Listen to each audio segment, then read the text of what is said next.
ஏய், நான் ஏதாவது சொல்லிட போறேன்.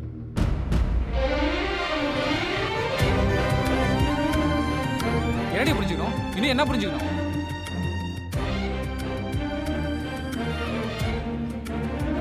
உன் எக்ஸ்பெரிமெண்ட்டுக்கு நான் தான் கிடைச்சனா? எல்லாத்தையும் போய் குப்பையில போடு.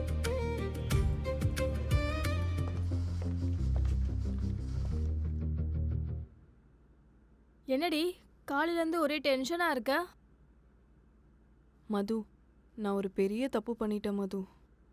என்னடி சொல்கிற? அவரை நான் எவ்வளோ ஹர்ட் பண்ணியிருப்பேன். அது எல்லாத்தையும் அவர் மறந்துட்டு வீட்டில் பேசுகிறேன்னு சொல்கிறாருடி. இப்படிப்பட்ட ஒரு நல்ல மனுஷனை எப்படி புரிஞ்சுக்காம இருந்தேனே தெரில. இதாண்டி உங்ககிட்ட இருக்க பெரிய பிரச்சனையே.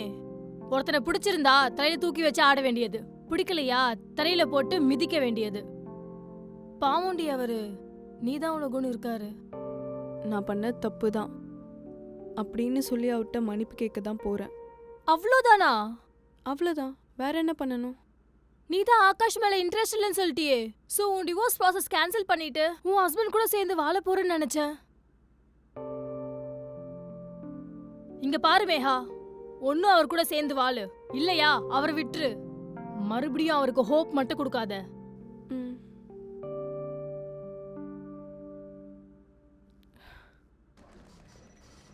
மச்சான், நம்ம பூந்தோட்ட காவல்காரனா அந்த உத்தம பத்திரியும் லிங்க்ல இருக்கிறது பொய்யாண்டா. என்னடா சொல்ற? ஆமா மாப்ள, அவனும் ஹேமும் தான் கனெக்ஷன்ல இருக்காங்களாம். இருந்தாலும் இருக்கோம்டா, நம்ப முடியாது. ஐயோ, டேய், உங்களுக்கு வேற வேலை மாரியே இல்லையாடா? எப்ப எவன் கூட கிடைக்கலாம் யோசிச்சிட்டே இருப்பீங்களா? ஏதோ பேசுனியே, இப்ப பேசுறா. ஆகாஷ் வந்துட்டான், வாட்டர் போடணும் மூஞ்சி. சட்டையிலேருந்து கை எடுங்க. சட்டையிலலாம் கை வச்சிட்டு இருக்கீங்க, இதெல்லாம் ஆஃபீஸா என்னது இது? வாடா, உன் சட்டையை தாண்டா பிடிச்சிருக்கணும். ஆகாஷ், மரியாதையாக பேசுங்க. ஏய், உனக்கெல்லாம் என்னடா மரியாதை மயிறு? நீ இங்க ஆபீஸ்ல என்னென்ன வேலை பண்ணிட்டு இருக்குங்கிறத சாம் எல்லாத்தையும் என்கிட்ட சொல்லிட்டான். ஐயோ, போட்டு கொடுத்துட்டானே. ஆனா இவன் கோவமா பார்த்தா கூட நமக்கு சிரிப்பு தாண்டா வருது. எப்படா கேப் கிடைக்குன்னு அலைஞ்சிட்டு இருந்திருக்கல? அசிங்கமா இல்ல உனக்கு? ஆகாஷ், ஏய், நீ சும்மா இரு, உனக்கு ஒன்றும் தெரியாது. ஏய் ஹேமந்த், இங்க வாடா. நான் தெரியாம தான் கேட்குறேன், இவன் மேல அப்படி என்னடா உங்களுக்கு வன்மம்? இவனும் நம்மள மாதிரி மனுஷன் தானே. இவ்வளோ படிச்சிருக்கீங்களே, நீங்களே இவனை இப்படி ட்ரீட் பண்ணா வெளியில மற்றவங்க அப்புறம் ட்ரீட் பண்ணுவாங்க. கொஞ்சமாச்சும் மனசாட்சியோட நடந்துக்கங்கடா. உங்களை எல்லாம் சி.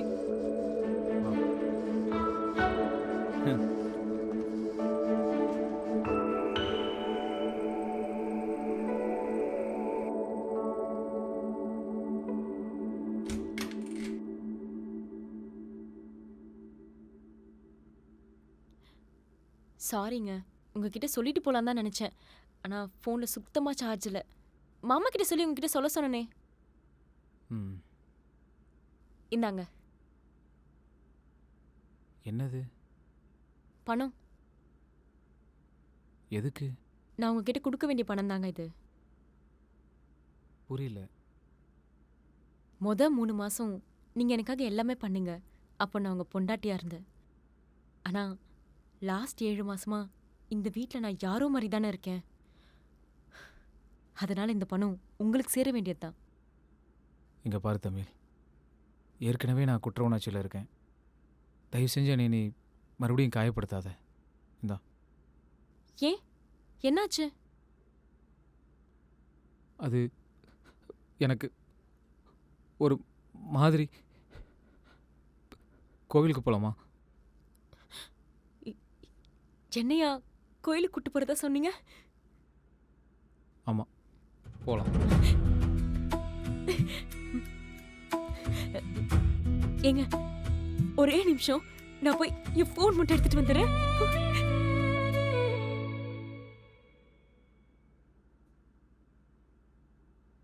எங்க ஆ? காஃபி. தேங்க்ஸ்.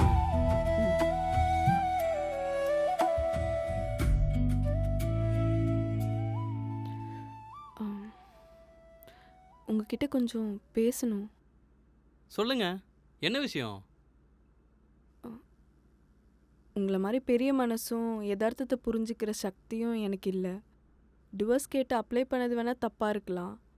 ஆனால் ஏனுங்க, பிரிஞ்சது பிரிஞ்சதாகவே இருக்கட்டும்னு சொல்ல வரீங்க, அதானே? ஆமாங்க, ஏனுங்க உங்ககிட்ட எனக்கு பிடிச்ச விஷயமே எந்த விஷயமா இருந்தாலும் மூஞ்சிக்கு நேராக பேசுவீங்க. இதை சொல்கிறதுக்கு ஏங்க இவ்வளோ தயக்கப்படுறீங்க? சரி அதை விடுங்க. நம்ம 2 பேர் வீட்லேயும் நானே இதை பற்றி போய் சரி பண்ணுறேங்க. இல்லை இல்லை, இதை ஸ்டார்ட் பண்ணது நான் தான். நானே பேசி சால்வ் பண்ணிடுறேன். இல்லைங்க உங்களுக்கு புரியல. நிறைய பிரச்சனை வரும். எனக்காக நீங்கள் பண்ண வரைக்கும் போதுங்க. இதை நானே பேசி சார்ட் அவுட் பண்ணிக்கிறேன். சரி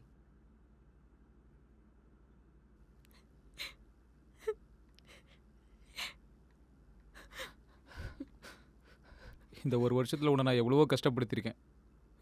என்னை மன்னிச்சிரு. பரவாயில்லைங்க.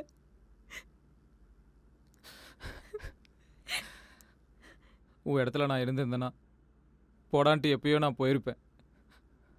சத்தியமாக என்னால் அதை நினச்சி கூட பார்க்க முடியல. மாப்பிள்ள, உன்னோட மாமனா இதை பார்க்குறப்ப மனசு கொஞ்சம் சந்தோஷமாக தான் இருக்குது. ஆனால் தமிழுக்கு சித்தப்ப முறையா இதை பார்க்குறப்ப எனக்கே கொஞ்சம் சங்கோச்சமாக இருக்குது. சரி மாப்பிள்ள, அப்போ நான் வரேன். ஆமா எங்கே போகிற? மாப்பிள்ள, இதை விட ஒரு சந்தோஷமான நாள் கிடைக்குமா? நான் போயிட்டு சாந்தி முகூர்த்து தேவையான பொருள்லாம் வாங்கிட்டு வந்து ரூமை டெக்கரேட் பண்ணுறேன். நீங்கள்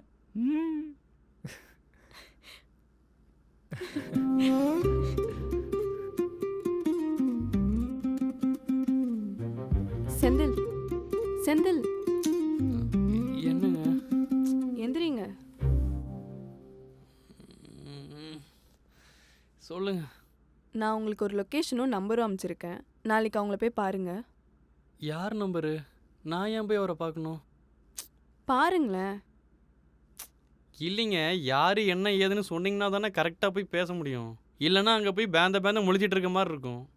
என் ஃப்ரெண்டோட அண்ணா டைரக்ட் பண்ணுறாங்க. அவங்ககிட்ட உங்களை பற்றி சொல்லியிருந்தேன். நாளைக்கு காலைல ஆஃபீஸ் வர சொல்லியிருக்காங்க. என்னங்க சொல்கிறீங்க? நீங்கள் சொல்கிறத கேட்குறதுக்கு அவ்வளோ சந்தோஷமா இருக்கு. ஆனால் அங்கெல்லாம் போனால் இதுக்கு முன்னாடி என்ன பண்ணீங்க ஏது பண்ணீங்கன்னு கேட்பாங்கல்ல, அதுக்கு என்னங்க பதில் சொல்கிறது? இதுக்கு முன்னாடி சக்ஸஸ் பண்ணவங்களாம் ஆஸ்கர் அவார்டை வாங்கிட்டு பண்ணாங்க. அப்படியே போகிற போக்கில் கற்றுக்க வேண்டியதான். கரெக்டு தாங்க. இருந்தாலும் அதுவும் இல்லாமல் உங்களுக்கு ஆக்டிங்லேயும் இன்ட்ரெஸ்ட் இருக்குது. நல்லாவும் நடிக்கிறீங்க வேற. அப்படியா?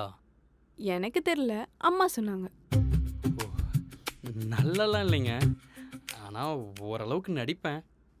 அது போதுமே. ஆமாம், என்ன திடீர்னு என் மேலே உங்களுக்கு இவ்வளோ அக்கறை? எனக்காக நீங்கள் எவ்வளோ பண்ணியிருக்கீங்க. என்னால் முடிஞ்ச ஒரு சின்ன உதவி. தேங்க்ஸுங்க. சரி, மறக்காமல் காலைல போய் பார்த்துருங்க. கண்டிப்பாங்க. ம்.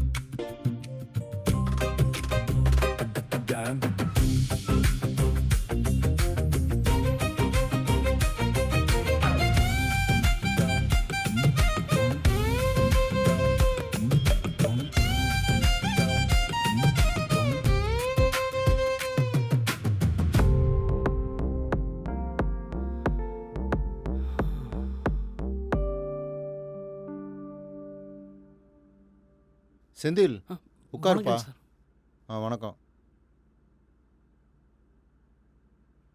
மேகா எல்லாத்தையும் சொன்னா. எல்லாத்தையுமா? அதான் உங்களுக்கு ஆக்டிங்கில் இன்ட்ரெஸ்ட்டு, நல்லா நடிப்பீங்கன்னு. ஓ ஆமாங்க சார். ஆமாம், சினிமாவில் எப்படி இன்ட்ரெஸ்ட் வந்தது? சின்ன வயசுலேருந்தே ஊரில் நிறைய கூத்துலாம் கட்டுவாங்க சார். அதை பார்த்துட்டு நானும் அப்படியே போய் எங்கள் அம்மா கிட்ட நடிப்பேன். அப்படியே சினிமா மேலே ஆர்வம் வந்துருச்சுங்க சார். சினிமானா யாருக்கு தான் இன்ட்ரெஸ்ட் இருக்காது. ஆனால் ஒரு விஷயம் செந்தில். சொல்லுங்க சார். செந்தில், இந்த உலகத்திலேயே கவர்ச்சிகரமான துறைனா சினிமா தான். பின்னாடி இருந்து பார்க்குறவங்களுக்கு இந்த ப்ராசஸ்ஸே ரொம்ப வித்தியாசமானது செந்தில். என்ன மாதிரிங்க சார்? செந்தில், சினிமா நம்மளை பார்க்கும் செந்தில். நாம் எப்படி இருக்கோம், உண்மையாக இருக்குமா, உண்மையாக உழைக்கிறோமா, இது எல்லாத்தையும் பார்க்கும். அது நிறைய கஷ்டத்தை கொடுக்கும். அவமானம், தாங்க முடியாத வலி, இன்னும் எவ்வளவோ. அதை மட்டும் நீ பொறுத்துக்கிட்டேன்னு வச்சுக்கோ, அப்புறம் நீயே நினச்சாலும் வெளியில் போக முடியாது. கண்டிப்பாக சார். நான் உண்மையாக நேர்மையாக உழைப்பேன் சார்.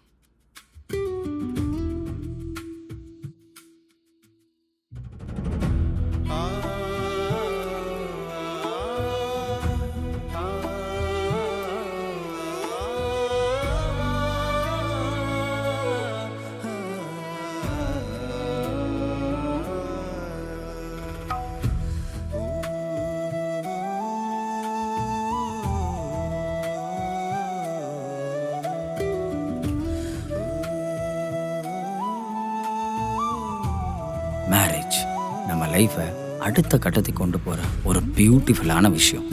சில பேருக்கு நினச்ச மாதிரி பார்ட்னர்ஸ் கிடைப்பாங்க, சில பேருக்கு கிடைச்ச பார்ட்னர் கூட அட்ஜஸ்ட் பண்ணிகிட்டே இருப்பாங்க.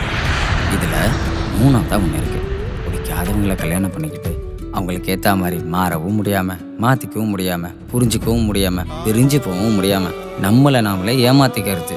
இப்படி சுற்றி இருக்கிறவங்க என்ன சொல்லுவாங்கன்னு பயந்து வாழ்கிறத விட மியூச்சுவலாக 2 பேரும் பிரிஞ்சு வாழ்கிறதே மேல். ஏன்னா இருக்கிற இந்த ஒரு லைஃப் நமக்கானதாக மட்டும்தானே இருக்கணும்.